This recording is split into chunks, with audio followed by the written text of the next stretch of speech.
So here we are, guys, in my office. Excuse it, it's messy.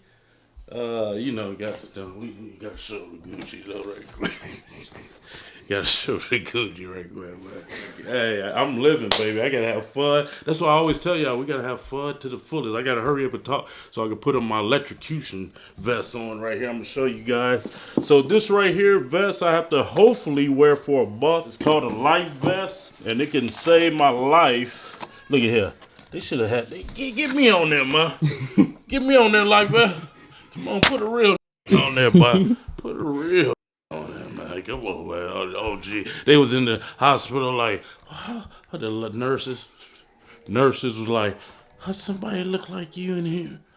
Hey, baby, you know, man, too much testosterone is what it do to you.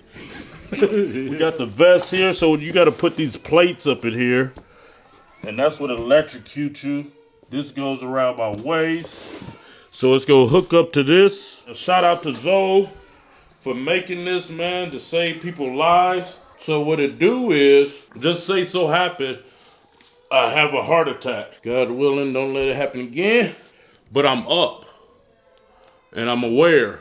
I can hit this button and cut it off so it don't go off. In the event I pass out, it acts as if it's the ambulance or something. It shock you back to life. And this thing heavy. I can get my little curl workout so I can get back kind of fit, you know what I mean? I just want the body, the bedroom physique. My girl, you know, when I get naked, see the abs. You know what I'm saying? I done did the bustle thing. This is dangerous, as y'all see. So we put that battery up in there. Gotta plug it that way. Plug it in there. So we gotta wait till it warm up. It must be Macintosh because it take a long time. Y'all know Macintosh take forever. Look at that. I've been dead by now, man. What they do? Oh, there it is. Okay, so I gotta press this backward and frontward right there. To activate device, press response buttons. So I gotta press Kylie Kirkendall, man. It's my real name, by the way. These batteries last 24 hours, so I charge it once a day. Let me show y'all the battery charger over here. Ooh, come on, expensive. So yeah, this is a battery charger. This one's fully charged already. So this is a little Wi-Fi thing that goes to the office. So they know they're reading my stats at this office that supply this.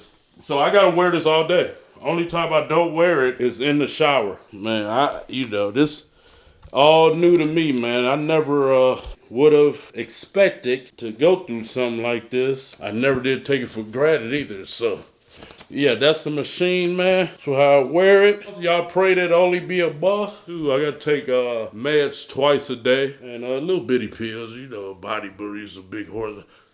It's not. They was at the hospital like, you had to take these pills twice a day. I'm like, hey, little mama. I was taking that Winnie Var like 3-4 times a day. Come on, man. Yeah. And it's up to God and my body to heal me when it's go heal me, man. We gonna take y'all on the road with us. Life after a whatever. You know what I mean? For me, of course, it's life after a heart attack. Believe me, I thought about not seeing my kids no more. And that hurt me the most. What's up with the guys? Your boy here, Kylie Muscle. This video, as you see the title, Why I Almost Died, man. This is gonna be a transparent video that everybody been waiting 14 years for. For those who don't know my story, as a kid I was in the sports, football, wrestling, track, went to college, boom, boom, boom, got in trouble in college. I went to Fresno State, got in trouble, ended up going to prison. But I already went to prison, I already had, we'll put my 19-year-old physique in here. I always was fit, buff, like unbelievably buff. I look like a bodybuilder. When I got out of prison, I did 1994 to 2001. I got out. I got into becoming a personal trainer and a stripper. Did well with that, but I became a recidivist. Went back to prison 4 times. After that 4th time, I was like, let me try something new. Let me try some bodybuilding or something, because I had a lot of money saved. That's when my curiosity of steads, peds, roids, whatever you want to call them, came into play. a buddy of mine was like, if I did them, I would be a top athlete. So I'm like, shoot. You know, coming from prison, I talk down on bodybuilders and people that use roids and all that, like everybody else that's probably watching. You know, I was one of those guys. That's why I understand you guys. Oh, them buff dudes on roids, you know what I mean? I got videos. You go back to my first videos. I'm at Diego's gym, talking crap, lifting a 100-pound dumbbell behind my head, tricep extension. Them bodybuilders on roids can't do this. Kylie Muscle does big weight, man. Nice top bodybuilder, man. I seen a video of Jay Cutler, Ronnie Coleman, Flex Wheeler. They had all these cars and houses, man. And I'm like, is money like that in bodybuilding? Shoot, maybe I should sign up. I know I was too old for football or professional sports. So I was like, let me try that then. Doing research on roids and all that. Found a few people that could hook me up. So I started testing the waters. I had bought all the books. I had Googled every day. I used to Google 8 hours a day. So I did my first show, Orange County Classic, 2009, won first place out of 20 athletes. I said, we got something here. So I just kept progressing with the studies, kept meeting people. It was going good. You know what I mean? I was getting buffer. I was making a name for myself on the internet. 2014, I did the West Coast Classic. Won that heavyweight. So I contacted a few of the top elite nutrition experts, gurus we call them, in the business. They sent me a list of stuff I would have to take a day. I said, this sport is not for me. I was still concerned about my health. I was up in age. I was about 36 years old. And so I was like, nah. At that point, I knew it wasn't a lot of money in bodybuilding. Well, it's not no money, just being honest. It's gonna hurt feelings, but it's the truth. Y'all know. That's why you need somebody to sponsor you, because you're broke. So I was like, nah, it ain't worth it. Let me just focus on my YouTube and social media. At that point, I was like, I don't need to be on all this stuff. So I got on a TRT, which for me was like 1 cc of testosterone every 10 days. And so I was able to sustain with that. 2016, I decided I wanted to have kids. So I went to an IVF clinic, did all the tests, saw that my sperm was 0. For me, I thought I was always taking a minimal amount of PEDs or whatever, STEDs, whatever you want to call it, juice. So evidently not, it shut my sperm down completely. So I went to the IVF doctor in Vegas. They gave me a package, stack, whatever, of to get my sperm back up. That's why you guys see when I was in Vegas in 2017, I came down to like 198 pounds. I didn't use no steroids for about 1.5 years, because once she got pregnant, I was like, it's time to blast off. So my girl got pregnant in 2018, I want to say. That's why I slimmed down, trimmed down. The video why I lost my size was during that period where I explained to y'all as well what I was going through. I was being transparent as possible in that video as well. Let's backtrack. Prison, I did 11 years of prison. Top ramen noodles, carbs, bad food, period. That, I think, was the start of having plaque buildup in the arteries. So I ate crappy for years. I looked good on the outside, you know what I mean? I would always say that my body could burn that stuff up, whatever, to muscle. Hey, all the top ramens, all the crap food. Before we do the IVF, I had a hernia surgery, and it was cosmetic. I got a physical. The doctors was mentioning some stuff about kidney, off, heartbeat. My blood pressure was always high since I was a kid. Blood pressure, I ignored it. I was a pessimist with the doctors, conspiracy theorists with the hospitals and all that stuff. So I was like, oh, they just want my money. I'm looking healthy and they jealous. They trying to find something wrong with me, you know. They was always telling the truth. I would ignore it. And so when we did the IVF, I did the physical, same thing. Blood pressure high, not abnormally high, but high. 150 over 90 or 80, something like that. And I would say that, oh, y'all don't have a big enough arm thing to put on me. You know, you got to use the manual. So when they used the manual one, I had a perfect blood pressure. But when they used the electric one, oh, it read high. So even to this day, now that I had this operation, all of them read normal and good. What this boils down to is that I always knew there was an issue. Oh, don't even let me tell, I forgot to tell you guys.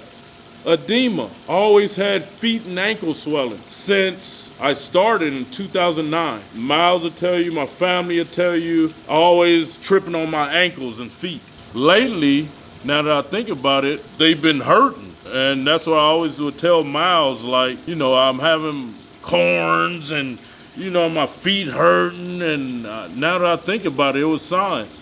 Because my feet was puffy, so it was pushing up against my shoes. The cause of the heart attack, plaque buildup in that artery, the main artery.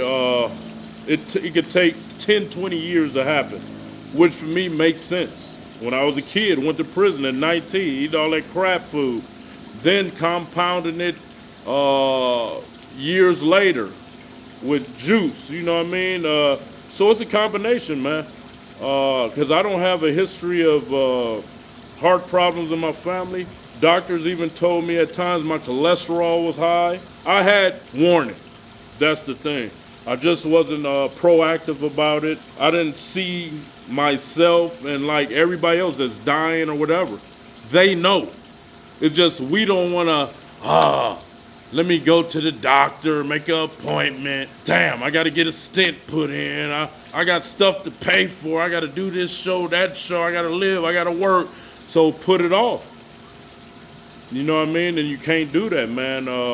God definitely using me as an example, man. Oh, and I want to say, for all the people out there that think the mukbangs, let me explain the mukbangs to you. I don't eat like that, or didn't, or never in my life ate like that all day, every day. When we did those mukbangs, because a lot of people trying to put the blame on the food, which, you know, Top Ramen, I can't say the mukbangs, bro. That was like once a month. And I wasn't eating all the food all my life, so I've been conscious about my body. I wanted to look better than everybody. That's why came to Hollywood. I was getting the most, booking most commercials, because I didn't eat crap food like that. That's how I was able to stay in shape and look good and whatnot. It wasn't the mukbangs. People doing these videos I see, it was just him doing the mukbang, bro. That was like a bite. And sometimes I spit it out. You know what I mean? Like, I can't put the blame on mukbangs. If anything, I'm gonna put the blame on Top Ramen. I'm gonna put the blame on Mari Cohn and Top Ramen. Blessed and happy to be here, man. I look at my kids. That's why y'all seeing that one video, man. All I was thinking about was my kids, man. Damn, I'm not gonna be here to raise these beautiful kids, man. You know what I mean? Go have some weirdo with my baby mama after I pass, you know what I mean? Raising my kids, man. Yeah, man, I hope y'all learn from this. All the bodybuilders out there, my advice, get checked. And when you get checked, what they tell you, go get it done. Ain't nobody talk to us like how I'm talking to us right now. You a bodybuilder, if you've been on juice 3, 4, 5 years, boy, and because I'll tell you, I took pride in saying I took the less stuff possible. And y'all take it, boy, I'm telling you, man, go get a physical, get checked out, have them do a CAT scan, pay. Y'all, I know y'all already broke, but go ahead and borrow some money from somebody. Go borrow some money, get your physical. If you got to get a stent put in, get it. If they tell you your arteries clogged, which they are, I don't care. Y'all taking protein powders, weight gain, roids, hella food. Yo, is packed. I'm telling you. Be proactive. Do what them doctors tell you, bro. That's why so many I see all these people, even everybody doing videos. If you ain't been in this situation, all you doing is speculating. I'm firsthand in this situation where I thought I was doing everything. I was cycled off. I get off the 3 months. That's why everybody he got small, because I get off. Then I get back big. Then thought I was doing it right. Evidently I wasn't. And I know y'all ain't, because you want to win a show. So you ain't going to never get off. And guess what? Your system is effed off. R.I.P. George, Dallas, Sean, like all the people that just passed, man. They know. Everybody knows when they go get that physical, bro. They know. It's not a shocker. It's a shocker when it happened, because you never expect it to happen, but you really don't expect it to happen that bold. When it happened to me, like, I thought it was heartburn. Went in and they would rush me in there so fast. Bro, I was in the hospital like 5 minutes in surgery. Like, it happened so fast. Luckily I was woke and I was able to think about my kids while I was throwing up. Like, I threw up like I've never seen in my life. Like non-stop, just like a waterfall. I feel sorry for the people who had to clean that stuff up while they was giving me surgery. Anybody on that juice, bro? You better go get checked out, bro. Me moving forward, doctors say I can still do TRT. But you know what I mean? I gotta keep my libido up, man. I got a woman 10 years younger than me, bro. You know what I mean? But what I am gonna do every year is get a EKG scan of my whole kidney, heart, everything, bro. Hey, this was a wake-up call for the world, for me. You know, when nurses was coming in there, shh, don't tell my baby mama. You know, they was like, what is you doing up in here, buff man? You know what I mean? Hey, I had too much testosterone in my system. You know, this is the most transparent video I did on this topic or issue. I'm an old man now, so I don't give a damn. Years ago, and most bodybuilders, they're not allowed, they can't say, you know, what they're doing. Like me, why would I tell the world at that moment that there was no need? Trolling the trolls, I was having fun. Thank y'all for all the love, support, man. You know, with me, I know I got love, whatever, but this really showed me that I got major love. I hardly seen any negativity, and that's the way to be in the world, guys. I know everybody want to troll and hate people for whatever reason, but we in a weird time, losing a lot of people, man, and love, man. Show love, man. And don't be mad at a guy for having more muscles or more nicer car, better clothes, none of that weird stuff. You know what I mean? Love, bro. Learn to love, because you don't know when it's gonna be over, you know, and I'm prime example of that, man. That's even in all my past videos, man. I've been doing prayers, speaking positivity and love, man. That's what it's gotta be about, man. So I hope y'all youngsters, this mainly for the youngsters and the OGs, but mainly for the youngsters that's, you know, seeing this rise in the bodybuilding world, wanna be buff, swole. My advice would be, stay fit. Just get your diet on point. High repetition, stay fit, man. There's no money in that stuff, and you're risking your life, man. Sean passed away broke. George broke. All of them broke. Like, that ain't, bro, come on, for what? Women don't even like motherfuckers all swole up like that. At least not the super bad ones. Not the IG models. They like you just fit, trim, with a whole lot of money and jewelry. And nice clothes. And nice car. Nice party, take it to late night. But yeah, man, I love y'all, man. And hey, we're gonna start pumping out the life after videos. And man, stay positive, stay with love, man. We out, man. I love y'all. For more great videos from Kali Muscle, hit the subscribe button or click the video now.